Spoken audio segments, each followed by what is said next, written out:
సకల ఆశీర్వాదాలకు కారణభూతుడు మా కన్న తండ్రి, పరిశుద్ధుడైన దేవ, ఈ ఉదయకాల ఆరాధనలో ప్రభావ మీరు మమ్మల్ని అందరినీ కూడా కూర్చుని బట్టి ఇలా ఆరాధించడానికి ఇచ్చిన భాగ్యాన్ని బట్టి కృతజ్ఞత స్తుతి స్తోత్రాలు చెల్లిస్తున్నాం. చాలా మంది మరి మీ పిల్లలు వివిధ కారణాల చేత మీ సన్నిధికి దూరం అయిపోతున్నారు. తండ్రి, మీరు ఇచ్చిన మహాలోకం మా కోసం ఎదురు చూస్తున్న సంగతి మర్చిపోతున్న మానవ సమాజానికి కనువిప్పు కలిగించే మీ మాటలు మాకు అందించమని, ఆ మాటలు వింటున్న ప్రతి వారు కూడా పరిశుద్ధ లేఖనాల్లో పరిశీలించి దాని ప్రకారం జీవించే భాగ్యం దయచేయమని యేసుక్రీస్తు వారి నామాన ప్రార్థిస్తున్నాం మా కన్న తండ్రి, ఆమేన్. ప్రియదేవుని పిల్లరా, ఈరోజు ఒక మంచి విషయాన్ని మీతో చెప్పాలని ఇష్టపడుతున్నాండి. పరలోకం ప్రవేశించుట సులభమా దుర్లభమా? పరలోకం ప్రవేశించుట సులభమా దుర్లభమా? అంటే సులువా లేకపోతే కష్టమా? చాలామంది మరి ఈ లోకంలో జీవిస్తున్న వారందరూ కూడా, ఈ లోకంలో బ్రతుకుతున్న వారందరూ కూడా ఈ లోకంలో ఉన్న ఇబ్బందుల్ని, ఈ లోకంలో ఉన్న కష్టాలని, ఈ లోకంలో ఉన్న సమస్యల్ని, శోధనల్ని, వాటన్నిటిని దృష్టిలో పెట్టుకొని ఈ లోకం లేకపోయినా పర్వాలేదు, మరో లోకానికి వెళ్ళిపోద్దో బాగుండునని చాలామంది అనుకోవడం మనందరికీ తెలుసు. అంటే మనిషికి ఏది ఎక్కువైపోయినా కష్టమేనండి. స్కూల్ పిల్లలు చూడండి, సెలవులు వాళ్ళు అనుకోకుండా ఎన్ని నెలలు వచ్చేయండి, దరిదాపు 5 months ఎబో వచ్చేయలేదా, 5 నెలలు రాగానే చాలామంది బోర్గా ఫీల్ అవుతుంటారు. చాలామంది లాక్డౌన్లో ఇంటి దగ్గర ఉన్న వాళ్ళందరూ కూడా చాలా విసిగెత్తిపోంటారు. సెలవులు కూడా భరించలేరు, కష్టాన్ని కూడా అలా ఎక్కువ భరించలేరు, సంతోషం ఎక్కువ భరించలేరు. అటువంటిది ఈ లోకంలో. కానీ ఈ బాధల్ని వాటిని బోరుగా ఫీల్ అయిపోయి వేరే లోకానికి వెళ్ళాలని భావించుకున్న వాళ్ళు, ఎదురు చూస్తున్న లోకం పరలోకం. ఈ లోకంలో మనిషి జీవితం 3 ముచ్చటే. ఎంత తిన్నా సరే, లేకపోతే ఎంత త్రాగినా, ఎంత బ్రతికినా సరే ఈ జీవితం వ్యర్థమని గ్రహించే వాళ్ళు నిజంగా పరలోకం మీద మనసు పెట్టుకుంటారు. అలాగా వివిధ కారణాల చేత మరో లోకానికి వెళ్ళిపోవాలని ఆశపడేవారు, ఆశించేవారు, ఎదురు చూసేవాళ్ళు, దానికోసమే అన్వేషణ చేసేవాళ్ళు సమాజంలో మనలాగా చాలా మంది ఉన్నారు. అలాంటి వారందరూ కూడా అల్టిమేట్ డెస్టినేషన్ ఏదంటే, చివరిగా చేరుకునే గమ్యస్థానం ఏదండి? చెప్పండి గట్టిగా. పరలోకం. అయితే పరలోకం వెళ్ళటం సులువా కష్టమా? ఇక్కడ నుంచి అమెరికా వెళ్ళాలంటే కొంచెం కష్టమే. ఫ్లైట్ ఏది ఎక్కాలి, ఆ ఫ్లైట్కి వెళ్ళడానికి ముందు దానికి కావాల్సిన డబ్బులు ఉండాలి. డబ్బులు ఉన్నోడికైతే నో ప్రాబ్లం, డబ్బులు లేనోడికైతే చాలా ప్రాబ్లం. అలాగే పరలోకం వెళ్ళడం కూడా అమెరికా వెళ్ళినంత ఈజీయా? పరలోకం వెళ్ళడం కూడానండి మరి ప్రక్కనున్న దేశానికి వెళ్ళినంత ఈజీయా? కానీ చాలామంది అలాగే అనుకుంటారు, పరలోకం వెళ్ళడం చాలా ఈజీ అని. కొందరు అనుకుంటారు పరలోకం వెళ్ళడం చాలా కష్టం అంటారు. ఎందుకు ఏంటి? పరలోకమే మన అల్టిమేట్ గమ్యస్థానం అయినప్పుడు, మనం చేరుకోవాల్సిన ప్రదేశం అయినప్పుడు, లోకమై ఉన్నప్పుడు మనం అక్కడికి వెళ్ళాలంటే, అలా వెళ్ళడానికి అది మనకి దాని గురించి మనం ఏం అవగాహన చేసుకున్నాం, మన దాని గురించి మనకి ఏం తెలిసిందని మనం అందరం కూడా దానికోసం ఎదురు చూస్తున్నాం. ఈరోజు మనం తెలుసుకుందాం అంటే. ఎందుకంటే పరలోకం వెళ్ళడం సులువా కష్టమా? కానీ ఒకటి మాత్రం వాస్తవం, ఈ లోకంలో జీవిస్తున్న వారందరి కోసం దేవుడు ఆ మహాలోకమైన పరలోకాన్ని ఏం చేసో తెలుసా? వాగ్దానం చేసి. తీతుపత్రిక 1:3 మనందరి దైన విశ్వాస విషయములో నా నిజమైన కుమారుడగు తీతుకు శుభమని చెప్పి రాయినది, ఆ నిత్య జీవమును అబద్ధమాడనేరని దేవుడు అనాది కాలమందే వాగ్దానం చేసెను. పరలోకం అనేది వాగ్దానం చేసిన లోకం. ఎవరికి వాగ్దానం చేశాడు? తన యందు విశ్వసించే వారందరికీ కూడా దేవుడు అనాది కాలములోనే, గట్టిగా చెప్పాలి, ప్రామిస్ చేశాడు. ఆ ప్రామిస్ ప్రకారంగా పరలోకం అందరికీ ఉంది. పరలోకం అందరికా కొందరికా? పరలోకం అందరికీ. ఎవరైతే తన కుమారుడైన క్రీస్తు యేసునందు విశ్వసిస్తారో వారందరికీ కూడా ఏం చేశాడండి? దాన్ని ప్రామిస్ చేశాడు. అబ్రహాము గారికి ప్రామిస్ చేశాడు దేవుడు. ఏం ప్రామిస్ చేశాడండి? పాలు తేనెలు ప్రవహించు దేశమును నీ సంతతికి ఇస్తాను, నీకు ఇస్తాను అన్నాడు. ఆయన ప్రామిస్ నిలబెట్టుకున్నాడా? నిలబెట్టుకున్నాడు. దావీదుకి ప్రామిస్ చేశాడు దేవుడు, నీ సింహాసనం మీద ఒకటి ఉంటారని. ఆ ప్రామిస్ నిలబెట్టుకున్నాడా? నిలబెట్టుకున్నాడు. ఈ పరలోక విషయంలో కూడా దేవుడు తన ప్రామిస్ నిలబెట్టుకోవడానికి, వాగ్దానాన్ని నిలబెట్టుకోవడానికి సమర్థుడు. అయితే ఈ పరలోకం వెళ్ళడంలో, ఆ వాగ్దానాన్ని స్వతంత్రించుకోవడంలో మనము సామర్థ్యత అనేది కనపరుచుకోవాలి. అంటే పరలోకం అందరి కొరకు వేచి ఉంది. అది దేవుడు మన అందరికి ఏం చేశాడండి? వాగ్దానం చేశాడు. అనాది కాలంలోనే దేవుడు వాగ్దానం చేశాడు. ఆ వాగ్దానం చేయబడిన లోకం వెళ్ళడం సులువా కష్టమా? అంటే చాలా మంది అండి ఆ బోధకుల నోటి నుంచి మనం వింటుంటాం, చాలా మంది బోధకుల నోటి నుంచి మనం వింటుంటాం.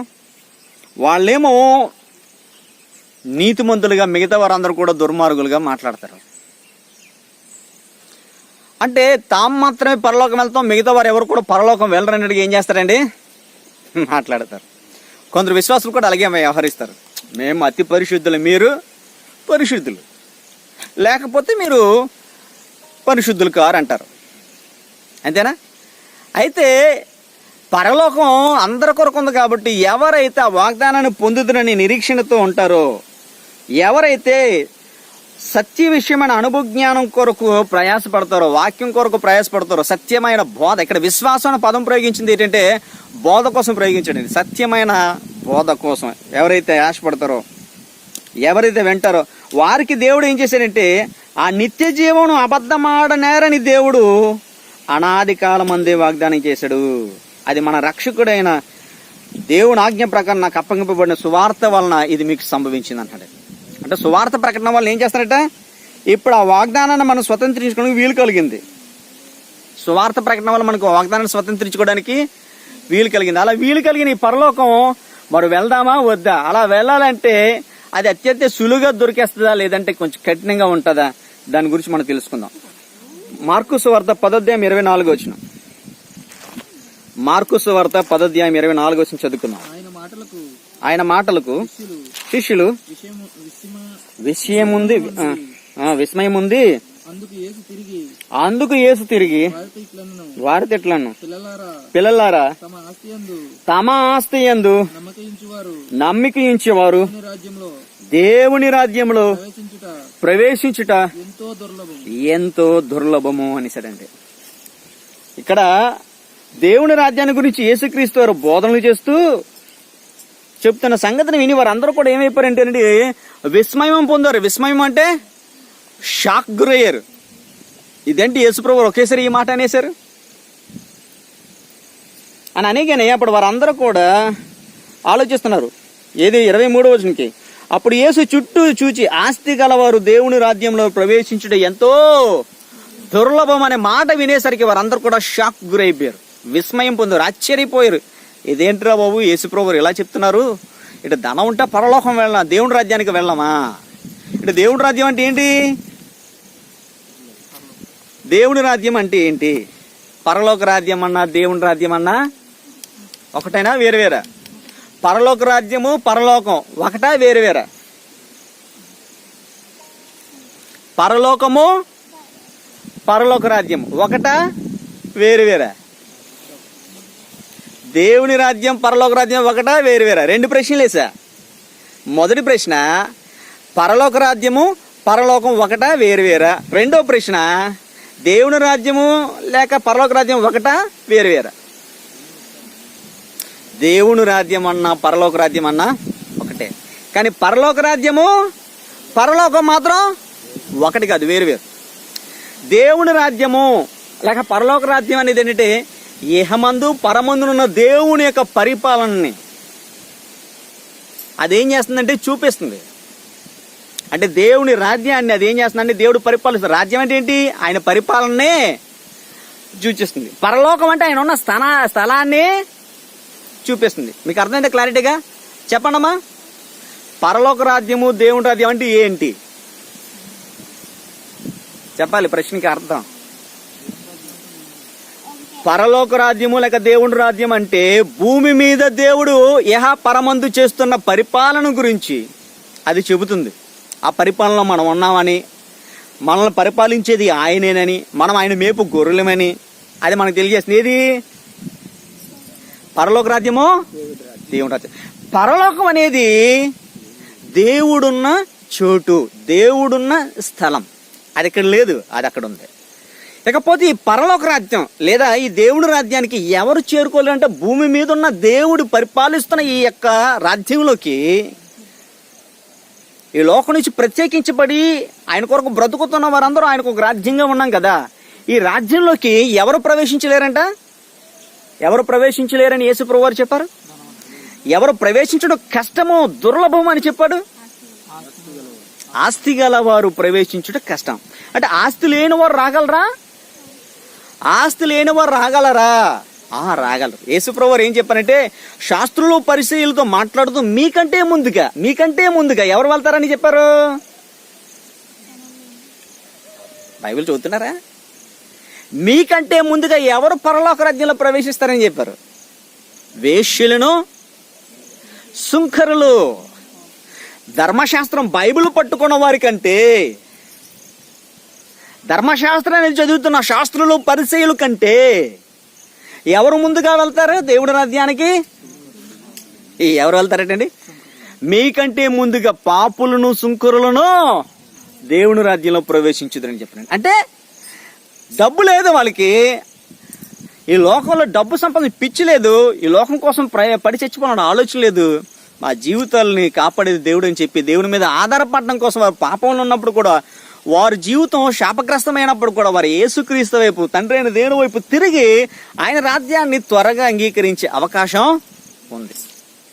అందుకని ఆస్తి గల వారైతే ఈ భూమి మీద పరిపాలిస్తున్న దేవుని రాజ్యంలో, దేవుని సంఘంలో రావడం కష్టమేమో కానీ, ఎందుకంటే చాలా కోల్పోవలసి వస్తుంది. దేవుని రాజ్యంలో ప్రవేశించడం కష్టమేమో కానీ మిగతా వారికి అయితే అది కష్టం కాదు.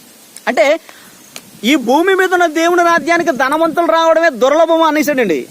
దానికంటే ఏది సులువు అన్నాడు? ధనవంతులు దేవుని రాజ్యంలో ప్రవేశించడం కంటే ఒంటే సూది బెజ్యములో దూరుట సులభము అనేసండి. ఏది సులువు కాదు చెప్పాడు. సులువైన పని సులువైంది కాదు అసలు. వాస్తవానికి ఒంటి సూది బెజ్యం దూరడం సులువైన పనా? చాలా కష్టం. సూది బెజ్యం అంటే దానికి 2 రకాల మీనింగ్ చెప్పారండి. ఒకటి కోట గోడలో నుంచి వెళ్ళిపోయే, కోటకు ముందు ఉంటుంది పెద్ద గోడ ఉంటుంది కదా, ప్రహారీ గోడ, దాన్ని ఏమంటారండి? దాన్ని ప్రాకారం. ఆ ప్రాకారానికి మనిషి వెళ్ళి వచ్చేలాగా చిన్న సందు ఒకటి ఉంటుంది, ఆ సందును సూది బెజ్యం అంటారు. ఏంటి, ఈ సూది బెజ్యం నుంచి ఒంటే నెలవచ్చు, చిన్న ఒంటి పిల్లని తోచొచ్చు కానీ కష్టపడి ఎలాగోలా. కానీ ధనవంతుడు అయితే వెళ్ళడం కష్టం. దీన్ని మరో కోణంలో వచ్చేస్తే సైంటిఫికల్ గా ఒంటి అంటే ఒంటి యొక్క దాన్ని ఏమంటారు, జీనం, దాన్ని ప్రవేశపెట్టవచ్చు కానీ జనరల్ కదా ఈ 2 విధాలుగా వెళ్ళొచ్చు. కానీ ఏ విధంగా కూడా ఎవడు వెళ్ళాడటండి? దేవుని రాజ్యాలకు ఏ విధంగా కూడా వెళ్ళడు. వాడు వెళ్ళాలంటే వాడు ఎందుకు కష్టం అయిపోతుందంటే ధనం మీద మనసు పెట్టుకోవడం వల్ల. అంటే భూమి మీద ఉన్న దేవుడు పరిపాలన చేస్తున్న ఈ రాజ్యంలో రావడానికి ఎంత కష్టం. ఇదే దేవుడు ఉన్న లోకానికి వెళ్ళాలంటే చాలా సులువా? చాలా మంది సులువుగా వెళ్ళిపోతాం అనుకుంటున్నారండి. చాలా మంది చాలా సులువుగా వెళ్ళిపోతాం. మనందరూ సులువుగా వెళ్ళిపోదాం అనుకుంటున్నారా మీరందరూ పరలోకం? ధనవంతుడు ఎందుకు కష్టం అయిపోద్దంటే వాడు మనసంతా దేవుడి మీద కాకుండా ధనం మీద పెట్టుకుంటాడు. వాడు మనసంటే దేవుడు లోకం మీద కాకుండా భూమి మీద తన ధనం గురించి ఆలోచించి పెట్టుకుంటాడు కాబట్టి అది కష్టం. అలాంటి అదే రకమైన ఆలోచనలో కలిగి జీవిస్తున్న మనుషులందరూ కూడా పరలోకం చాలా సులువుగా వెళ్ళిపోదు అనుకుంటున్నారండి. అది ప్రక్కన ఉన్న ప్రదేశంలాగా ఇక్కడ అడుగు పెడితే అక్కడ దిగనే కదండి అన్నట్టుగా మాట్లాడతారు. కానీ అలా వెళ్ళొచ్చా లేదా ఆలోచిద్దాం. అయితే ఈ లోకంలో ఉన్న చాలా మంది బోధకులు అసలు పరలోకానికి వెళ్ళకుండా, పరలోక రాజ్యానికి వెళ్ళకుండా వాళ్ళు ఏం చేస్తారనేది మాటలు మీకు చూపిస్తాను చూడండి. మత్తయి సువార్త నుంచి 23వ అధ్యాయం 13వ వచనం. అయ్యో వేషధారులైన శాస్త్రులారా, పరిసయ్యులారా, మీరు మనుషులు ఎదుట పరలోక రాజ్యమును మూయుదురు, అందులో ప్రవేశింపరు, ప్రవేశించు వారిని ప్రవేశింపనీయరు అనేసాడండి. బాగా వినాలి పాయింట్ అది. అయ్యో వేషధారులైన శాస్త్రులారా, మీరు మనుషులు ఎదుట ఏం మూసేస్తున్నారట? పరలోక రాజ్యమును మూయుదురు, మీరు ప్రవేశించరు, ప్రవేశించే వారిని ప్రవేశింపనివారు. బాగా వింటే ఇదే సంగతి లోకాసు వార్తలు కూడా ఇంకో మాట ఉందండి 11:52. ఇదే సంగతి. వాళ్ళు ఎందుకు ప్రవేశించరు, ప్రవేశించే వారిని వెళ్ళనవ్వకుండా చేస్తున్నారంటే లోకాసు వార్త 11:52. అయ్యో అయ్యో అయ్యో అంటే వారు పొందబోయే శిక్షణ గురించి చూపిస్తుందండి. అయ్యా అని వేరు, అయ్యో అనేది వేరు. అయ్యా అంటే ఏంటి? కుక్క గట్టిగా కొట్టాం అనుకోండి, ఏమన్నా అయ్యో కుయ్యి కుయ్యి అరుగుతుంటది. మామూలు అరిసే సౌండ్కి దెబ్బ తగిలిన తర్వాత అరిచే సౌండ్కి తేడా ఉంటుందా లేదా? ఉంటుందా? తేడా ఉంటుందండి. మామూలుగా ఉన్నప్పుడు కొంచెం బాగా అరుస్తుంది, కానీ తగిలింది అనుకోండి బాధతో కూడుకున్నట్టు అరుస్తుంది. అలాగే అయ్యో అన్నదానికి అయ్యా అనడానికి తేడా ఉందా లేదా? అయ్యా అంటే రెస్పెక్ట్ వర్డ్, అయ్యో అంటే ఏంటి అక్కడ చితగొట్టేసిన సిచ్యువేషన్ కనబడుతుంది. అయ్యో అంటే తర్వాత వారు పొందబోయే పరిస్థితిని ఆ మాట చూపిస్తుంది. అయ్యో ధర్మశాస్త్రోపదేశకులారా, మీరు జ్ఞానమును తాళపు చెవిని ఎత్తుకొని పోతురి. వాళ్ళు ధర్మశాస్త్రోపదేశకులు అంటే ధర్మశాస్త్రాన్ని ఉపదేశించే శాస్త్రులు. సమాజ మందిరాల్లో ఇంటింట వారు ఆరాధించడానికి కూర్చున్నప్పుడు ధర్మశాస్త్రం పైన మహా గ్రిప్ కలిగిన వాళ్ళు ఎవరండి? ధర్మశాస్త్రం అంటే మోషే రాసిన 5 గ్రంథాలు, ఆదికాండం నుండి ద్వితీయోపదేశకాండం, మహా గ్రిప్ ఉంది, మహా పట్టు ఉంది. ఆ పట్టు కలిగిన వాళ్ళు ఏం చేశారంటే ఆ జ్ఞానమైన తాళపు చెవిని ఎత్తుకొని పోతారట. అందువలన ఏమవుద్దట? మీరును లోపల ప్రవేశించువని అడ్డగింతురని చెప్పింది. అంటే ఈ సందర్భాన్ని బాగా ఆలోచిస్తే దేవుని పిల్లలకి దేవుని మాటలు నేర్పించమని దేవుడు బైబిల్ని ఇస్తే, ధర్మశాస్త్రం అంటే బైబిల్ అనుకుందాం కాసేపు, అంతేనా? ఎందుకని ఇందులో ఉంది కదా. బైబిల్ ఇస్తే వాళ్ళు అది చెప్పకుండా ఈ తాళపు చెవిని ఎత్తుకొని పోయి వాళ్ళు వెళ్ళరట, వెళ్ళేవారిని కూడా వెళ్ళనవరు అనేసానండి. ఎవరో? యేసుక్రీస్తు వారి యొక్క బోధనలో మనకు అర్థమైన ఒక సత్యం. ఆ మాట ఆ వారికే వర్తిస్తుందా? నేటి కూడా వర్తిస్తుందా? యేసుప్రభు వారు చెప్పిన ఈ మాట ఆనాటి ఆయనతో పాటు జీవిస్తున్న శాస్త్రుల పరిశీలన కోసమే చెప్పాడా, లేదా ఈనాటి వరకు, లేదా రాబోతున్న తరాల వరకు కూడా ఈ మాట వర్తిస్తుందా? అర్థమవుతున్న మాటలో ఇప్పటికి కూడా వర్తిస్తుంది. అంటే ఇప్పటికి కూడా చాలా మంది ధర్మశాస్త్ర ఉపదేశకులు, లేదా మన భాషలో చెప్పాలంటే ప్రసంగీకులు, బోధకులు, కూలికి బోధించేవాడు, ఏంటి వాళ్ళు సరదం తీర్చుకోవడానికి గోకేవాళ్ళు, గీకేవాళ్ళు ఎవరాలు? ప్రసంగికులు, బిషప్లు. అంటే వీళ్ళందరూ కూడా చాలా మంది, నేను అందరిని అనట్లేదు, చాలా మంది ఏం చేస్తారంటే వాళ్ళు వెళ్ళరు, వెళ్ళేవారిని వెళ్ళను. వాళ్ళే వెళ్ళరా దేవుడి రాజ్యంలో. దేవుడి రాజ్యంలో ఉన్నామంటారు వాళ్ళు. నిలువుటంగిలు ఆ రోజు శాస్త్రులు పరిశీలన వేసినట్టు ఈ రోజు కూడా వీళ్ళు కూడా వేస్తారే. ఏంటి మెడలోని పెద్ద సిలువ, నడుముకు ఒక దట్టి కండువ వేస్తారా? వేస్తారా? మరి వీళ్ళు చెబుతారు, వీళ్ళు సువార్త చేసేది మరి దేనికోసం? ఈరోజు చాలా మంది సువార్థికులు ఉన్నారు, చాలా మంది ప్రసంగికులు ఉన్నారు, చాలా మంది బోధకులు ఉన్నారు, చాలా మంది ప్రీచర్స్ ఉన్నారు. వాళ్ళు వెళ్ళరు, వెళ్ళేవారని వెళ్ళనరు. మరి చెబుతున్న దాన్ని బట్టి ఏంటి? వాళ్ళందరూ ఎందుకు దేవుడి రాజ్యంలో ఉన్నారా? దేవుడు పరిపాలిస్తున్నాయా? ఈ లోకమందు ఉన్న దేవుని సంఘంలో ఉన్నారా? వీళ్ళు ఇక్కడే ఉన్నారో లేదో తెలియలేనప్పుడు పరలోకం వెళ్ళడం సులువ కష్టం. వాళ్ళకి ఏం తెలుస్తుంది? అసలు ఇక్కడ రావడమే కష్టమని ధనవంతుల గురించి చెప్పినప్పుడు వీళ్ళు ఇక్కడ ఉన్న వారి స్థానం నిలబెట్టుకుందో పోయిందని ఎవరికి తెలుస్తుంది? ఎందుకు ఏం జరుగుతుంది క్రైస్తవ ప్రపంచంలో? ఎంతకీ క్రైస్తవ ప్రపంచంలో ఏం జరుగుతుంది? అర్థమవుతున్న మాటలో చూడండి. ఎందుకు వారు వెళ్ళనవరు జ్ఞానమైన తాళపు చెవిని ఎత్తుకొని పోవడం అంటే ఏంటో ఓ మాట మీకు చూపిస్తా. యెహెజ్కేలు గ్రంథం నుంచి 22వ అధ్యాయం 26వ వచనం చదువుకుందాం. దాని యాజకులు ధర్మశాస్త్రం, నా ధర్మశాస్త్రం అంటాడండి. అంటే వారికంటూ ధర్మశాస్త్రం అంటే వాళ్ళు రాసుకున్నా, దాని యాజకులు నా ధర్మశాస్త్రమును నిరాకరించుదురు. అంటే బైబిల్లో ఉన్నది చెప్పరు. దాని యాజకులు ఏంటి? మళ్ళీ చూద్దాం. దాని యాజకులు నా ధర్మశాస్త్రం నిరాకరించుదురు అంటే ఇంకా బైబిల్లో ఉన్నది చెప్పరు, వాళ్ళకు తోచింది చెప్తారు. అంటే లైక్ ఈరోజు చాలా మందికి ఇష్టమైంది ఏదండి? ఇష్టమైన టీచింగ్స్ ఏంటండి? మోటివేషనల్ క్లాసెస్ చెప్తున్నారా? చాలా మంది స్పీచర్స్ దేనికి వెళ్ళిపోయారండి? వాక్యం చెప్పట్లేదు. అలా షఫీ కూడా ఒకడు ఉంటాడండి. ఏంటి ఇంతకు మనం ఖురాన్ గురించి బోధించాడు, ఇప్పుడు దేని గురించి బోధిస్తున్నాడు? షఫీ ఆడ అనుచరులు కొంతమంది ఏంటి మోటివేషనల్ క్లాసెస్. ఓ వ్యక్తి ఉన్నాడు, పళ్ళు తోముకొని పేస్ట్ కొడుతుంది లేదు ఆయనకి. అలాంటి వ్యక్తి ఏం చేశాడో తెలుసా? ప్రియమైన వాళ్ళారా, ఆయన కష్టపడి సంపాదించుకోడు, చాలా పేస్ట్ కంపెనీ పెట్టేశాడు అని కోల్గేట్ గురించి చెప్తాడు. ఇవన్నీ ఏంటి ఇవి? అమ్మ ఆయన అలా సంపాదించుకుంటే పేస్ట్ అయితే మనం కూడా 10 పేస్టులు సంపాదించుకుందాం అని వీళ్ళు కూడా ఏం చేస్తారండి? ఇలాంటి స్పీచ్ విని మోటివేషనల్ క్లాస్ అన్నా ఎక్కువ మంది ఇప్పుడు ఎక్కువగా టీచ్ చేసే క్రైస్తవ బోధకులు దేని గురించి చెప్తారండి? ఒకప్పుడు పెట్టకథలు, ఆత్మ సంబంధమైన విషయాలు బోధించకుండా శరీర సంబంధమైన విషయాలు బోధిస్తే దానివల్ల ఎలాంటి ప్రయోజనం అయితే లేదు. కానీ ఈరోజు చాలా మంది టీచింగ్స్ దేని మీద ఆధారపడి ఉన్నాయండి? నేను చెప్పడం కాదు, నేను విమర్శిస్తున్నాను అనుకుంటారేమో మీరు నా మాటలు నమ్మొద్దు. మిగతా బోధకులు వాక్యంలో పరలోకం కోసం టీచింగ్స్ ఎక్కువగా ఉన్నాయి. ఆత్మని పాపం నుంచి తప్పించి దేవుని వైపు తిప్పించే బోధలు ఎక్కువగా ఉన్నాయా, లేకపోతే వాళ్ళ లోక అవసరాలు శరీర అవసరాలని తీర్చే విధంగా ఉన్నాయో మీరే డిసైడ్ చేయొచ్చు, మీరే పరిశీలించండి. ఓకేనా? అలా చేయడం బట్టి ఏమవుతుందంటే పరలోకానికి వెళ్లకుండా అర్హతను కోల్పోతున్నారు ఎవరో వినేవారు.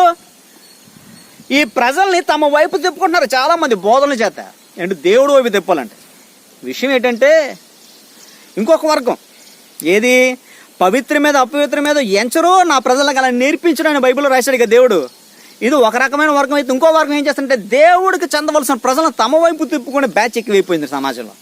ఈరోజు ఎలా అయిపోయిందంటే అండి, దేవుడి కోసం పోరాటం చేసేవాడు దేవుడి దగ్గరికి వెళ్ళి బ్రతుకుతున్నవాడిని వాడిని పలానా బోధకుడు తప్పు పలానా వాడు తప్పు అని చెప్పి వాళ్ళ వైపు ఆకర్షిస్తారు.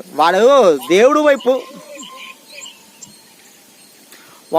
వైపు నడిపిస్తున్నారండి. నడిపిస్తున్నవాడిని ఏం చేస్తారంటే అండి, విశ్వాసంలో ఉన్న వాళ్ళని పాడు చేసి తమ వెంట ఈడ్చుకెళ్ళిపోవడానికి ఈరోజు లోకంలో ఏం చేశారు చాలా మంది, ఇలాంటి కన్నింగ్ ఫెలోస్ తయారయ్యారా అంటూ నేను వెళ్ళిపోయిన తర్వాత 29 వచ్చిన క్రూరమైన తోడలు మీలో ప్రవేశించినని నాకు తెలియను, వారు మందన కనికరింపరు మరియు శిష్యును తమ వెంట ఈడ్చుకొని పోవాలని ప్రతికూల వచనములు పలుకు మనుషులు మీలోనూ బయలుదేరుదురు. పరలోకం కొరకు వెళ్ళడానికి ఎవరో ఒక విశ్వాస కాపరి దగ్గర ఉన్నారండి.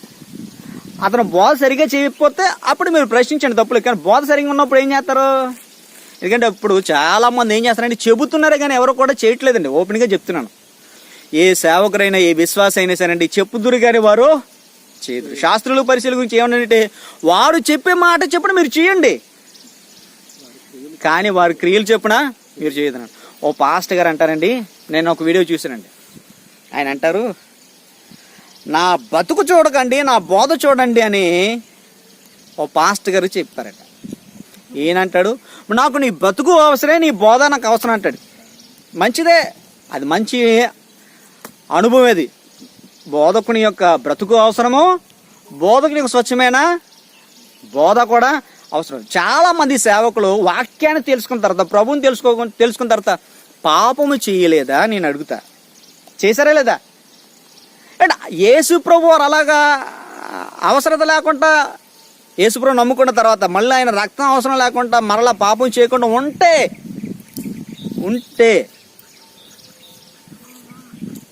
మంచిది. కానీ అలా ఉంటారా ఏంటి? ఏ సేవకుడు కూడా కనీసం ఒక ఊహతో కానీ ఒక మాటతో కానీ ఎక్కడైనా ఏమో పొరపాటు చేస్తారా లేదా?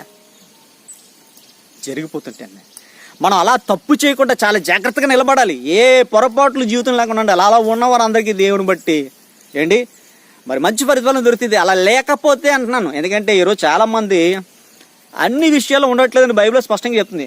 యాకోబు పత్రిక 3 మనకు తెలిసింది కదా, మీలో అనేకులు బోధకులు కాకుండా మనం అనేక విషయాలని ఎవరు కలుపుకొని చెప్తున్నాడు? యాకోబు గారు తను కలుపుకొని చెప్తున్నాడా? తప్పిపోతున్నాం. మనం ప్రభువులోకి వచ్చినా ఎక్కడో చిన్న పొరపాట్లు ఉంటాయి, జారి పడిపోతున్నాం, మళ్ళీ నిలబడుతుంటాం. నేను ఎందుకు ఈ విషయం చెప్పానంటే అలా ఉన్నప్పుడు ప్రతి మనిషిని కూడా వేలుకు చూపిస్తాం. మనం వేలుకు చూపించాల్సిన బోధ విషయంలో చూపించాలి. మనం దేని పట్టుకోవాలని మనం బోధ. వాడు బ్రతికాడో లేదా అది అనవసరం. ఎందుకంటే ఎవడు బ్రతుకువాడు దేవుడి దగ్గర ఏం చేయాలి? ప్రజెంటేషన్ చేసుకోలేదా? ఎవరు నీతివంతంగా ఉండాలనేది ఎదుటివాడు నీతిమంతత్వాన్ని బట్టి నీకు పరలోకం ఇవ్వడు. నీ నీతిమంతత్వాన్ని బట్టి దేవుడు ఏం చేస్తాడు? నీకు పరలోకం ఇస్తాడు. ఎదుటివాడు నీతిగా ఉంటే నీకు పరలోకం ఇస్తాడా వాడికి ఇస్తాడా? ఎవరికి ఇస్తారండి? నీ నీతి నిన్ను పరలోకం నడిపిస్తుంది. నీ యథార్థత నీ పరిశుద్ధత దేవుడి దగ్గర నీకు మెప్పొచ్చేలాగా చేస్తుంది, ఎదుటివాడిది కాదు. ఎదుటివాడిని నువ్వు చూసి నడిస్తే పడిపోతావు. మనం అందుకే ఎవరిని చూసి నడవాలి? యేసుప్రభుని చూసి నడవాలి. అయితే ఈరోజు చాలా మంది మనుషులు ఏం చేశారంటే మనుషులు చూపించి తమ వెంట ఈడ్చుకెళ్ళిపోతున్నారు. యేసుప్రభు వారి కోసం బ్రతికేలాగా ఉన్న మనుషులు కూడా ఏం చేస్తారు? తమ వెంట ఈడ్చుకుని వెళ్ళిపోయి వారికి ఫ్యాన్స్ చేసుకున్నారండి. ఈరోజు చాలా మంది ఇదే పెద్ద ట్రెండ్ అయిపోయింది. క్రైస్తవ ప్రపంచం జరిగింది ఏంటంటే ఆ చర్చికి వెళ్ళి 10 మందిని ఈ చర్చికి వెళ్ళి 10 మందిని ఏం చేస్తారంటే ఈడ్చుకెళ్ళిపోయి వీడియో పెద్ద ఫాలోవర్స్గా తయారైపోతారు. అంతేనా? నాకు ఎన్ని లక్షల మంది ఫాలోవర్స్ ఉన్నారు. ఒకప్పుడు అలా లెక్కలేదు, ఇప్పుడు ఉంది ఆ లెక్క. ఎంతమంది మంది నింపితే, ఎంతమందితో చర్చి నిండితే, ఎంతమంది యూట్యూబ్ ఫాలోవర్స్ ఉంటే, ఎంతమంది ట్విట్టర్ ఫాలోవర్స్ ఉంటే, ఎంతమంది ఫేస్బుక్ ఫాలోవర్స్ ఉంటే, పేజ్ ఫాలోవర్స్ గొప్పగా ఫీల్ అవుతున్నారు లేదా? ఇదంతా ఈడ్చుకెళ్ళిపోయేదే. తమ వెంట అని పదం ఉందా? ఏది అపోస్తలుల గారు 20:30. తమ వెంట ఈడ్చుకొని పోయి మనుషులు మీలోనే బయలుదేరు. అంటే వీళ్ళు పవిత్ర మీద అపవిత్ర మీద తెలియదా? ఒరే దేవుడి కోసం బతుకుతున్నాడు, అరే మీరు అక్కడ బతకండి, ఆ బోధ సరైనది అయితే మీరు దాన్ని పట్టుకొని వెళ్ళండి, నా దగ్గరికి ఎందుకు వస్తారు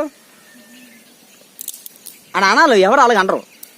మీకు అర్థమవుతుందా? రైట్. పాయింట్ ఏంటంటే పరలోక రాజ్యానికి వెళ్ళడానికి జ్ఞానమని తాళపు చెవులు పట్టుకుని పోయి శాస్త్రులు పరిశీలు ఒకనాడు ఎలాగైతే వారు వెళ్ళకుండా వీళ్ళు వెళ్ళేవారిని వెళ్ళకుండా ఆటంకపరిచి ఈ రోజు కూడా అలాగ ఉన్నారా?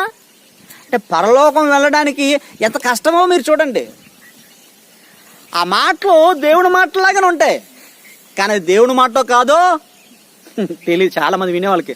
మనం అభిమానించేవాడిని అది తప్పు చెప్పినా మనకి ఎలా ఉంటుందండి? అన్నయ్య ఆల్వేస్ రైట్ చెప్తాడు, అంతేనా? మా ఆత్మీయ తండ్రి మాకు ఎప్పుడు రైటే చెప్తాడని కూడా, అది తప్పు రైట్ కూడా తెలియదు చాలా మందికి. దురదృష్టం, అంతే కదా.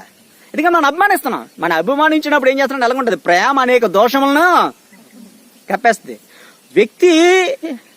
వ్యక్తి చేసిన దోషానికి అప్పుడే ప్రేమ వస్తున్నాయి, కానీ ఈ ప్రేమ అతి ప్రేమ అంటాం. అతి ప్రేమ ఏమవుతుంది? దేవుని వాక్యాన్ని కూడా మంచి చెడు తెలియకుండా వాళ్ళని గుడ్డివారిగా మారుస్తుంది.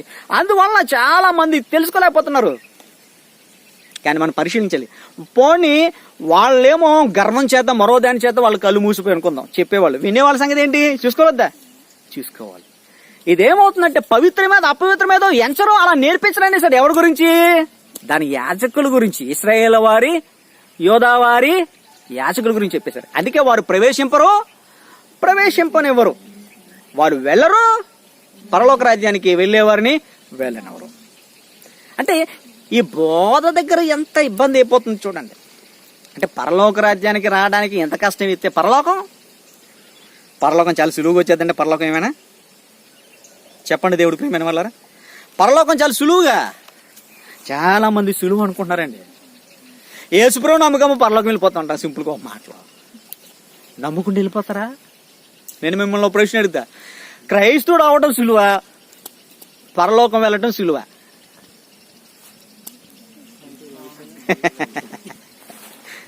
మరలా అడుగుతా ప్రశ్న, మళ్ళా బాగా జ్ఞాపకం చేసుకోండి. క్రైస్తవుడు అవడం సులువా, పరలోకం వెళ్ళడం సులువా? క్రైస్తవుడు అవడం చాలా సులభం అండి. నేను అనలేదు, ఓ చక్రవర్తి, ఓ రాజు అనేసరి చూడండి. అపోస్తలుల కార్యాలు 26వ అధ్యాయము 28 వచ్చినాం.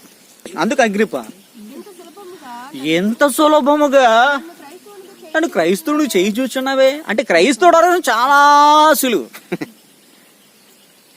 క్రైస్తవుడు అవడం చాలా సులువు. ఏముందండి? నోటితో ఒప్పుకుంటే, యేసు ప్రభువు అని నోటితో ఒప్పుకుంటే రక్షింపబడునని ఉందండి. అదే నమ్మి బాప్తిసం పొందినవాడు రక్షింపబడును, తన నామమును బట్టి ప్రార్థన చేయవాడు రక్షింపబడును, తన యందు విశ్వసించేవాడు రక్షింపబడును అని మాట చూసేసరికి మనకి ఏమనిపిస్తుందంటే చాలా సులువుగా ఉంది. ఎలా ఉందండి? అంత చాలా సులువు. యేసు ప్రభువా నన్ను కాపాడుకొని నా రక్షకుడిని ఎంచుకుంటున్నానని అంటాడు. ఆ తర్వాత ఇంకే పని చేయడు, దేవుడి కోసం చెప్పింది ఏది చేయడు. అలాగా నీడు ఏం చేస్తాడు? మునక ఒకటి వేస్తాడు, మూడు మునకలు వేస్తాడు కదా, ఒకసారి ఒక మునక వేస్తాడు, నీటిలో తీసుకెళ్ళి పాస్ట్కి మంచిగానే లేచిపోతారు. అప్పటి నుంచి అమ్మాయి నేను క్రైస్తవుని అయిపోయి అంటారు. రక్షణ వచ్చిందా? స్టార్టింగ్ ఇది. రక్షణ ప్రారంభం ఏది? బాప్తిసం. రక్షణలో కొనసాగాలంటే, రక్షణ మనం నిలుపుకోవాలంటే ఇంకా చాలా ఉన్నాయి. అంటే దేవుడి మాటలు కొన్ని ఎలా ఉంటాయండి?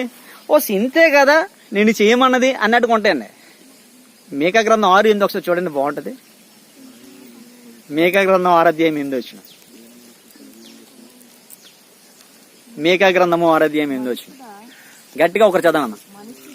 మనుష్యుడా ఏది ఉత్తమమో అది నీకు తెలపబడినది కదా, న్యాయముగా నడుచుకున్నట్టు, కనికరమును ప్రేమించుటయు, దీన మనసు కలిగి నీ దేవుని ఎదుట ప్రవర్తించుటయు ఇంతే కదా. యెహోవా నిన్ను ఇంతే కదా నిన్ను అడుగుతున్నాడు. ఇంతే కదా. ఓస్ ఇంతేనా? బాప్తిసం పొందనేనా? ఓస్ యేసుప్రభుని ఒప్పుకోడు అంతేనా? చేద్దాం. అగ్రిప్ అంటున్నాడు. ఆ మాటలన్నీ చెప్పిన తర్వాత విని నువ్వు నన్ను ఎంత సులువుగా క్రైస్తవుడు చేస్తున్నావే. క్రైస్తవుడు అవడం చాలా సులువు అండి. అండి నీటిలో మునగేయడం పెద్ద కష్టం. ఓ 100 కేజీలు బరువు ఎత్తనే అది ఏదైనా 100 కేజీలు బరువు మోసినట్టుగా ఉంటుంది. అదేమన్నా మీరు 1000 కేజీలు మీ బరువుకు మించి 2 3 బరువు మోయండి రా, అప్పుడు మీరు రక్షణ పొందుతానంటే చాలా కష్టం అది. అంతేనా? నీటిలో మునగడం అంటే చాలా సులువు. కానీ ఆ మునిగింది ఏంటంటే కనిపించిన బరువు ఉంది మన మీద. బాధ్యత ఉందా లేదా? కనిపించిన బరువు బాధ్యత ఉంది. ప్రయాసపడి పాపభారం మోసుకుని సమస్త జనులారా నా యొద్దకు రండి, నేను మీకు ఏం చేస్తాను? విశ్రాంతినిస్తానన్న మహానుభావుడు విశ్రాంతినివ్వాలి కదా. విశ్రాంతి పొందుకునేదాకా అవిశ్రాంతిగా శ్రమించమని చెప్పేశాడు. నేను భారం పెట్టలేదా? మీ కాడిని తీసేయండి, నా కాడి మీ భుజాన్న ఎత్తుకోమన్నాడు. మునకేసేసిన తర్వాత ఆయన పెట్టిన బాధ్యతల్ని, ఆయన పెట్టిన ఏమండి భారం ఏంటో మనకు తెలియక మనం బ్రతికెత్తున్నాం. అందుకే మనకు తెలియట్లేదు. క్రైస్తవుడు అంటే చాలా సులువు అండి. నమ్మి బాప్తిసం పొందితే అయిపోతాడు అనుకుంటాను. నమ్మి బాప్తిసం పొందితే పరలోకం వెళ్తాడని గ్యారంటీ అయితే లేదు. నమ్మి బాప్తిసం పొందిన వెంటనే చచ్చిపోతే వెళ్తాడేమో కానీ అదే రక్షణార్థమైన మారు మనసు ఉండి వాడికి పశ్చాత్తాపం కలిగి ప్రభువుని యేసు నిజంగా మనస్ఫూర్తిగా ఒప్పుకొని ఆ క్షణమైన కనుక మరణిస్తే వెళ్ళిపోతాడేమో కానీ ఆయన నమ్ముకున్న తర్వాత చర్చికి ఏదో నామకార్థంగా వెళ్ళి వస్తే మాత్రం పరలోకం అయితే వెళ్తారా? అసలు పరలోకం వెళ్ళడం అంటే చాలా ఈజీ కాదండి. ఈజీ కాదు, అలాగని కూడా కష్టము కూడా కాదు. పరలోకం వెళ్ళడం సులభము కాదు, అలాగే దుర్లభము కాదు, కష్టము కాదు. ఏంటని మీరు ఎలాగంటున్నారు మీరు అనొచ్చు. ఇప్పుడు మాట చదువుకున్నాం, న్యాయముగా నడుచుకునేటియు, ఇంకేమనండి కనికరమును ప్రేమించుటియు, దీన మనసు కలిగి నీ దేవుని ఎదుట ప్రవర్తించుడు, ఇంతే కదా అన్నాడు. ఏంటది? న్యాయంగా నడుచుకోవడం సులువా కష్ట? దీన మనసు కలిగి నువ్వు సులువా కష్ట? ఏంటి యథార్థంగా ప్రపంచం సులువా కష్టమా? చెప్పండి, ఎవరికి కష్టం? న్యాయంగా నడవడం ఎవరికి కష్టం? చేతులు ఎత్తండి. దీన మనసు కలిగి నడుచుకోవడం ఎవరికి కష్టం? కష్టం అంటే కష్టమే, సులువు అంటే సులువే. ఎందుకంటే ఇలాగంటారు ఇవి అంటారు. న్యాయంగా బ్రతకాలనుకున్నోడికి అది చాలా సులభంగా ఉంటుంది. కానీ అన్యాయం చేయడానికి అలవాటు పడేవాడు న్యాయంగా బ్రతకడం అంటే చాలా కష్టం అండి. వ్యాపారాలు చేస్తారు కదా, వ్యాపారాలు చేసేవాళ్ళు అండి వాడికి వచ్చిన లాభం కంటే ఇంకా రెట్టింపు లాభం అమ్ముకుంటారు. అలా అమ్ముకునేవాడు ఆ వచ్చిన రేటుకి అమ్మంటాడు. ఏం చేస్తాడు? మనసు ఒప్పుతుంది అడిగి? అస్సలు ఒప్పదు. అన్యాయం చేసి మానవ సమాజంలో అన్యాయానికి అలవాటైపోయిన మనుషులు, కనికరం జాలి లేని ఈ మనుషులకి దీన మనసు కలిగి ఉండడం కష్టమేనమాట. అన్యాయం చేయకుండా ఉండండిరా బాబు, న్యాయంగా బ్రతకండి అనే మనిషికి అని దేవుడు చెప్తే అన్యాయం చేసేవాడికి అది కష్టమైన మాట, సులువైన మాట? కష్టమైన మాటలు కనిపిస్తుంది. యథార్థంగా ప్రవర్తించిన అనేవాడికి మాట్లాడితే మాయలు మోసాలు చేసేవాడికి ఎలా ఉంటుంది అనేది అప్పుడు చాలా కష్టపడి ఉండలేకపోతున్నాం అంటారండి. మందు తాగేవాడు ఎలాగైతే దానికి బానిస అయిపోతాడో, ఈ అన్యాయాల్ని అక్రమాల్ని ఈ కఠినమైన మనసు కలిగి ఎవరిని కనికరించలేని స్థితి కలిగి యథార్థంగా ప్రవర్తించిన స్థితి ఎవరికైతే ఉంటుందో మాయలు మోసాలు ఉన్నవాడికి దేవుడు బతకమన్న ప్రతి మాట కూడా చాలా కష్టం ఉంటుందండి. అయ్యో బాబోయ్ మనం ఉండలేకపోతున్నాం అండి, అస్సలు చేయలేకపోతున్నాం అండి. అసలు దేవుడేమో ఇంతే కదా అన్నాడు, చాలా సులువుగా ఉంది అది. కానీ మనకెలా ఉంటుంది? అది ఇంతే కాదు, ఎంత పెద్ద బండ తీసుకొచ్చి పైన ఎట్టినట్టుగా ఉందా లేదా? అంతేనా? ఆలోచించండి. కానీ అది చాలా సులువండి. ఒకటి మాత్రం మీరు గమనించండి, దేవుడి కోసం శ్రమ పడాలన్న ఆలోచన మనకు రావాలి. ఆ శ్రమ పడడం కూడా చాలా మంది చాలా కష్టంగా ఫీల్ అయిపోతారు. చూడండి, అపోస్తల కార్యాల నుంచి 14వ అధ్యాయం 22వ వచనం.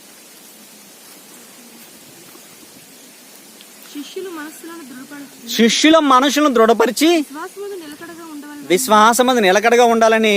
ఏది ఖాళీగా ఉన్నవాడు అనట్లేదండి, సంతోషంగా సుఖంలో ఉన్నాడు అనట్లేదు. ఫుల్గా చెత్తగొట్టబడి ప్రాణాపాయంలో ఉన్న వ్యక్తి అంటున్నాడా? అనేక శ్రమలను అనుభవించి మనము దేవుని రాజ్యంలో ప్రవేశింపవలనని వారిని ఏం చేశాడు? బతిమలాడ లేదు, హెచ్చరించారట. ఎవరు హెచ్చరించారు? పౌలు గారు సువార్త చేస్తే ఫుల్ కొలబొడిచారు, చెత్త కొడిసారు. ఆయన్ని చెత్త కొడిసిన తర్వాత ఏమన్నాడు? సుఖంగా ఉన్నప్పుడు చెప్పే మాట కదా, మనం అనేక శ్రమలు అనిపించి దేవుని రోజులకి వెళ్ళాం, మనం సుఖంగా ఉండి మాట్లాడుకుంటున్నాం. కానీ వాళ్ళు ఏం చేశారు, పౌలు గారి మాట చెప్పేటప్పుడు ఎలా ఉన్నారండి? ఆయన సుఖంగా ఉన్నాడా, సంతోషంగా ఉన్నాడా?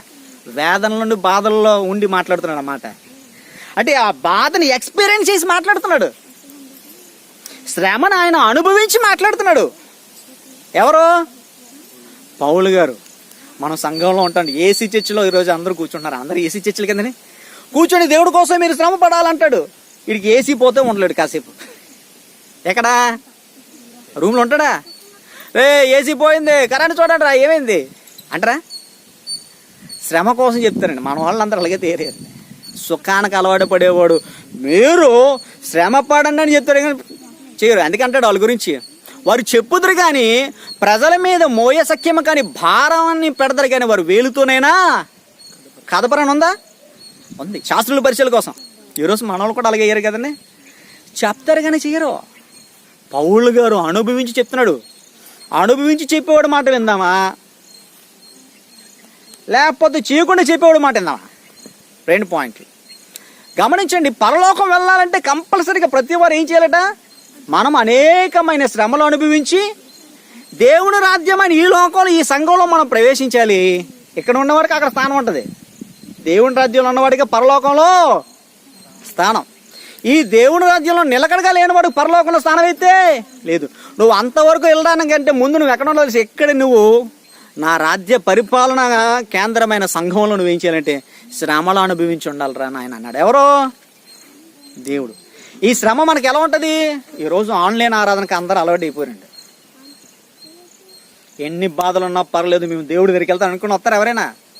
రారండి. ఎందుకంటే ప్రాణభీతి. శ్రమ వచ్చేది, మళ్ళీ ఏమైనా వచ్చింది అనుకోండి హాస్పిటల్లో ఉండాలి, లేదంటే ఇంట్లో క్వారంటైన్లో ఉండాలి, ఏ బాధ ఎవడు పడతాడు రా బాబు అనుకుంటారు చాలా మంది. డబ్బులు పోయండి, చాలా మందికి డబ్బులు రావట్లేదు. క్వారంటైన్ వల్ల ఏముంది, ఎవరికి డబ్బులు వస్తున్నాయా? చాలా మంది బాధపడిపోతుంది. ఇలాంటి బాధల్లో మేము ఉంటే మళ్ళీ నా ఆన్లైన్ ఆరాధన మానేసి ఇక్కడ రమ్మంటాడు, వస్తే మళ్ళీ మా పరిస్థితి ఏంటి అని ఫీల్ అయిపోతుంటారా, బాధపడుతుంటారా? చాలా మంది బాధపడతారు. ఏంటి ఇంత ఎందుకండి? సువార్తకి వెళ్దాం రెండంటే ఎంతమంది వస్తారు చెప్పండి? మీరు శ్రమ పడడానికి సిద్ధమేనా? శ్రమ సిద్ధమేనా అండి? యేసు ప్రభు వారి పరలోకం వెళ్ళడానికి ఏం చేశారని ఆయన? యేసు ప్రభు వారు పరలోకం కోసం వెళ్ళడానికి ఏం చేశారు? ఆయన తండ్రి దగ్గర ఉన్న స్థానం పొందుకోడానికి ఆయన ఏం చేశాడు? సుఖంగా కాలు మీద కాలు వేసుకుంటూ వెళ్ళిపోయాడా? ఆయన కాలుకి చేతులు మీకులతో కొట్టుకుంటూ వెళ్ళాడు. ఏమేం జరిగిందండి? ఆయన కాళ్ళకి చేతులకు మేకులు వేయించుకున్నాడు, మన కోసం బల్లిపోట్లు తిన్నాడు, మన కోసం అవమానాలు, మన కోసం ఏంటి నిందలు భరించాడు, తన ప్రాణాన్ని హింసించుకున్నాడు. హింస పెట్టినా సహించుకున్నాడు. ఎవరు? యేసుక్రీస్తు వారు. యేసు మొదలుకొని ఆయన వెంట వెళ్ళేవారు పరలోకానికి ఎవరైనా సరే ఎలా వెళ్ళాలి? శ్రమల గుండానే వెళ్ళాలి. శ్రమ అనేది మనకు చాలా కష్టంగా అనిపిస్తుంది. ఇటు స్వార్థకు రావడం అంటే ఈ టైంలో మా వల్ల అవ్వదండి, మా వల్ల అవ్వని పని అది. మీరు ఇంకేమన్నా చెప్పండి, ఏమైనా ప్రార్థన చేయమంటారు, సుఖంగా ఆన్లైన్లో చేస్తాం. మీరేం పాట పాడమంటారు, ఓకే పాడేస్తాం. కానీ శ్రమ పడడం మాత్రం మా వలన కాదంటారండి. అది కాదా? అది ఇబ్బందా? అది అంటున్నాను. ఆయన చెప్పింది సులువుగా ఉంటుంది దేవుడి మాటలో. అది ఎవరికి సులువు? పరలోకం వెళ్ళడం చాలా సులువు అండి. ఒక విధంగా చెప్పాలంటే అది ఎవరికి సులువు అంటే, మొదటి తిమోతి పత్రిక 4వ అధ్యాయం 8వ వచనం 15వ వచనం చదువుతామండి. శరీర సంబంధమైన సాధకం కొంచెం మట్టికే ప్రయోజనకరము, గాని దైవభక్తి ఇప్పటి జీవం విషయంలోను రాబో జీవం విషయంలోను వాగ్దానం. ఏ వాగ్దానం? పరలోకం. ఆ నిత్య జీవనం అబద్ధమాడనారని దేవుడు అనాది కాలం అంతే వాగ్దానం చేస్తాడు. వాగ్దానంతో కూడినది నందున అది అన్ని విషయాల్లో ప్రయోజనం. ఇది చాలా మంది బరువులు లేపమంటే లేపుతారా? చూడండి, ఎప్పుడు ఏ బరువు లేపినోడికి ఓ 10 కేజీలు బియ్యం మూట పైకి లేపనంటే ఏం చేస్తాడు? చాలా కష్టపడతాడు. వెయిట్ లిఫ్టర్ చూడు ప్రపంచం అని ఏమంటారండి, ఒలింపిక్లో ఎలాగైతే లేపుతారో అలా కష్టపడుతుంటాడండి ఈయన. 10 కేజీలు మూటలు లేపడానికే రోజు ఆ మూటలు ఎత్తేవాడికి 10 కేజీలు కాదు 100 కేజీలు ఈజీగా అవలేలుగా మోసేస్తాడు లేదా? అది ప్రాక్టీస్ చేశాడు. ప్రాక్టీస్ చేసేవాడికి 10 కేజీలే కాదు, ఇంకో 75 కేజీలు దాని మీద యాడ్ చేసినా సరే 100 కేజీలు అవలేలుగా మోయగలడా? సాధకం చేస్తే ఏదైనా మోయగలరు. ఈ లోక సంబంధమైన సాధకం కొంచెం మట్టిగా ప్రయోజనం అయితే, ఆత్మ సంబంధమైన సాధకం చేస్తే ఎప్పటి విషయంలోనూ రాబో జీవం విషయంలోనూ వాగ్దానంతో కూడింది. మరి ప్రాక్టీస్ చేయలేద్దా? ప్రాక్టీస్ చేస్తే ఎలా ఉంటుంది? శ్రమలు పడడానికి అలవాటు పడితే పరలోకం చాలా ఈజీ. దేవుడు చెప్పబడినట్టు నడుచుకోండి, దేవుడు చెప్పినట్టు నడుచుకోవడం ప్రయత్నించి చాలా ఈజీ. న్యాయంగా ఉండడం ప్రయత్నం చేస్తే, అన్యాయం చేయకుండా న్యాయంగా ఉండడం ప్రయత్నం చేసే పరిస్థితి నీ మైండ్ నీకుంటే, మొదటి నుంచి నీకు అదే అలవాటు అయింది అనుకోండి, నువ్వు చాలా ఈజీగా వెళ్తావు, నువ్వు చాలా ఈజీగా న్యాయం చేస్తావు. ఎందుకంటే ఆ న్యాయంగా ఉన్నప్పుడు చాలా మంది మనల్ని ఏం చేస్తారు తెలుసండి? అర్థం చేయక తిడతారు. న్యాయంగా ఉన్నప్పుడు నాకు తెలుసు సిచ్యువేషన్, మనం ఎంత న్యాయంగా ఉన్నా సరే మనల్ని నిందిస్తారు. అది అర్థం కాదు. మరి ఎంత యథార్థంగా ఉన్న అవతలలో మనల్ని బ్లేమ్ చేస్తుంటారు, మోసపరుస్తుంటారు. అయినా నో ప్రాబ్లం, మనకు అది అలవాటు అయిపోతుంది, పట్టించుకో. అది అన్యాయం చేసేవాడు, అది యథార్థంగా లేనివాడికి ఎలా ఉంటుంది? అలా ఉండమంటే కష్టంగా ఉంటుంది లేదా? శ్రమ పడకుండా సుఖంగా ఉండేవాడికి ఎలా ఉంటుందండి? శ్రమ పడమైన మాట చాలా కష్టంగా ఉంటుంది. ఇది కఠినమైన మాట ఎవడు వినగలరని చెప్పి అనేక మంది యేసుని అనుసరించడం మానేసేసారా? దేని గురించి అన్నారు? ఆయన దగ్గరికి వస్తే రొట్టె మంచి చేపలు దొరుకుతాయి అనుకున్నాం, కానీ ఈయనేటంటే తన శరీరాన్ని తినమంటున్నాడు అనగానే ఇది కఠినమైన మాట ఎవడ వినగలని చెప్పి వెళ్ళిపోయారా? అసలు ఆయన చెప్పింది దేని గురించి చెప్పాడు? ఆయన శరీరం అంటే ఆయన నిజంగా శరీరం తినేమన్నా? రొట్టెని ద్రాక్షరసాన్ని అర్థం చేసుకోక, అది అలవాటు ఏంటి గ్రహించుకోలేక ఏమైపోయారు? సాధకం చేయక దేవుని జ్ఞానం పట్ల వెళ్ళిపోయారండి. ఈరోజు చాలా మంది ఇలాగే వెళ్ళిపోయారు. అందుకే అంటాడు 2 కొరింథీ పత్రిక 4 మంచి మాట చూపించి ముగిస్తానండి. 8వ వచనం, ఎటు పోయినను శ్రమ పడుచునను అదండి ఇరికింపబడిన వారం కాము. శ్రమలు అనుభవించి మనం దేవుని రాజ్యంలో ప్రవేశింపవాలని మిమ్మల్ని హెచ్చరిస్తానని చెప్పిన పౌలు గారి మాట మనం చూస్తే, శ్రమల్లో కనుక మనం ఉండడానికి ఇష్టపడితే శ్రమతో పాటు మనకేముంటుందని, ఎటు పోయినను శ్రమ పడుతున్నాను ఇరికించబడ్డవారు కాదు. అసలు ఇరికిపోయాను రా బాబు, అనవసరం సువార్తకు వచ్చి అనవసరంగా చర్చకొచ్చి ఇరికిపోయాను రా బాబు అని ఫీల్ అవరు. ఇరికింపబడిన వారం కాము. ఇంకా అపాయంలో ఉన్నను, ప్రాణాపాయంలో ఉన్నను, అంటే మన ప్రాణాలు తీసేసే పోయే పరిస్థితిలో ఉన్నను, కేవలం ఉపాయం లేని వారం అయితే కాదు. మనకు ఆ ఉపాయాన్ని దేవుడు ఇస్తాడు లేదా? బైబిల్ జ్ఞానము పరిపూర్ణ కాలం దశలో ఉన్నప్పుడు శిష్యులతో అన్నాడు యేసుక్రీస్తారు, ఇక మీరు మనుషుల ఎదురికి వెళ్ళినప్పుడు ఏం మాట్లాడాలని మీరు చింతించకండి. దేవుడు మీకు ఆ సమయంలో పరిశుద్ధాత్మకు చెప్తాడు, సాయం చేస్తున్నాడా లేదా? ఆ రోజు వాళ్ళకి సాయం చేసిన మాట్లాడడానికి బైబిల్ పరిపూర్ణం అయిపోయిన తర్వాత ఈరోజు ప్రతి మాట మనకు తెలిసిపోయింది. అయితే అక్కడ వారికి మాట్లాడే విషయంలో సహాయం చేసిన దేవుడు ఈరోజు నీవు అపాయంలో ఉన్నప్పుడు నీ ప్రాణాన్ని నీ దేవుడు చిత్తమైతే తప్పించుకోవడానికి ఆయన ఉపాయాన్ని దయచేస్తాడు, దయచేయడా? నీ జీవితం చిక్కులో పడినప్పుడు దేవుడు చిత్తమైతే నువ్వు తప్పించబడడానికి దేవుడు సాయం చేస్తాడు, చేయడా? చేస్తాడు. అది ఎవరు తెలుస్తుంది? అది రిస్క్ చేసేవాడికి తెలుస్తుంది, శ్రమ పడడానికి ఇష్టపడేవాడికి తెలుస్తుంది, సాధకం చేసేవాడికి తెలుస్తుంది. అలా సాధకం చేసేవాడికి శ్రమలు అనుభవించి పరలోకానికి వెళ్ళడం అనేది సులువుగా ఉంటుంది.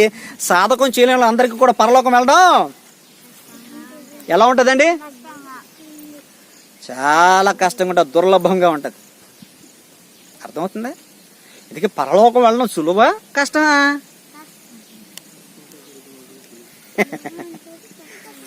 నా మాటలు మీకు అర్థమయ్యా? కష్టంతో కూడుకుని సులువు. అది నువ్వు ప్రాక్టీస్ చేయాలి, డైలీ ప్రాక్టీస్ చేయాలి. దేవుడి కోసం శ్రమలు అనుభవించడానికి సిద్ధపడే మైండ్ నీకు ఉండాలి ఫస్ట్. ఇగో ఆయన దగ్గరికి వెళ్తే ముందు నాకు దెబ్బలతో వెళ్తారా బాబు, ముందు అవమానాలు వస్తాయని ఫీల్ అయిపోయి అనుకోండి, అప్పుడు ఏం చేయాలి? ఎస్ ఎవడేమన్నా మనం ఫీల్ అవ్వం, ఎందుకంటే అలవాటు అయిపోద్ది. అలవాటు కాదు అనుకోండి ఏం చేస్తాం? చాలా ఇబ్బంది అయిపోద్దండి. ఓ పాస్టర్ గారు నెల్లిమర్ల దగ్గర ఓ పాస్టర్ గారు నాకు చిన్న మాట చెప్పారు. ఓ చిన్న ఎక్స్పీరియన్స్ చెప్తాను మీకు. చాలామంది ఎలా ఫీల్ అయిపోతారంటే, వాళ్ళ ఇంట్లోనండి ఆయన సువార్తకి వెళ్ళొస్తుంటే ఇంట్లో వాళ్ళకి అంటే అన్నం తినేసి పడుకుని పోయారట. ఈయన గేట్ దూకి వెళ్ళివాడట రాత్రికి. వెళ్తే ఆ ఇంట్లోని చారు ఉండేదట. ఆ కూరలో తినేసి ఉంటారట. వాళ్ళు తినేసిన తర్వాత చారు ఉంటే ఏంటి చేగొడుని నంచుకుని తిన్నానండి భోజనం. చాలా కష్టం అండి బాబు దేవుడు పని చేయడం అన్నారు ఆయన. ఎవరు? ఆ పాస్టర్ గారు, నెల్లిమర్ల పాస్టర్ గారు. అప్పుడు నీ మనసులో అనుకున్నానండి, ఇటు చేగోడిని తిని భోజనం చేసి నేను ఎంత కష్టం అయితే ఒకసారి సువార్తకి వెళ్ళాను కదండి. అప్పుడు మా అమ్మ ఉన్నప్పుడు మీకు తెలిసిందే కదా, మీటింగ్కి వెళ్ళి వస్తారు రాత్రి 11, 12 అయిపోయేది.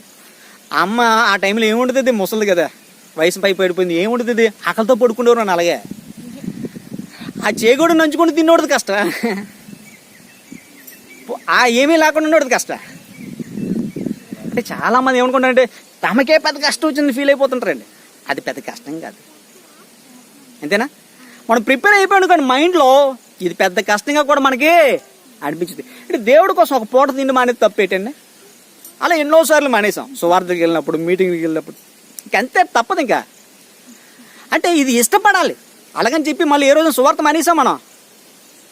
సువార్త మానేలేదు, మీటింగ్లు మానేలేదు. అది మనం సాధకం చేయాలి. దేవుడి కోసం మనం ఇవన్నీ అనుభవించాలి.